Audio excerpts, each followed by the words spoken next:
व्हिडिओमध्ये दिसणारा नेता भाजपाचा आहे आणि या नेत्याचं नाव आहे कपिल पाटील. कपिल पाटील हे नुसते भाजपाचे नेते नाहीत तर भिवंडी मतदारसंघातून लोकसभेचे उमेदवार देखील आहेत. या व्हिडिओमध्ये कपिल पाटील एका मतदान केंद्रावर असून तिथे उभं राहून ते पोलिसांना आणि तिथे जमलेल्या नागरिकांना शिवीगाळ आणि अरेरावीच्या भाषेत दमदाटी करताना दिसत आहेत. पण असं काय घडलं होतं की कपिल पाटील पोलिसांवर इतके चिडले? तर भिवंडी मतदारसंघातील अन्सारी मैदान परिसरातील एका शाळेमध्ये मतदान केंद्र होते. या केंद्रावर बोगस मतदान सुरू असल्याचा आरोप कपिल पाटील यांच्या कार्यकर्त्यांनी केला. आणि मग काय, कपिल पाटील स्वतःच्या मतदान केंद्रावर आले. त्यांनी तेथील बंदोबस्तावरील पोलीस अधिकारी, कर्मचारी आणि नागरिकांना दमदाटी देखील केली.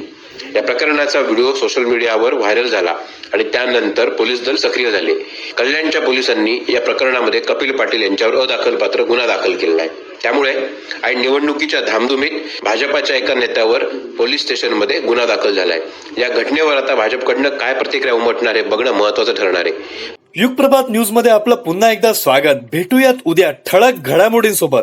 लेटेस्ट न्यूज अपडेटसाठी आमचं चॅनल युगप्रभात न्यूज आजच लाईक, सबस्क्राईब करा. तसेच बातम्या व जाहिरातींसाठी संपर्क करा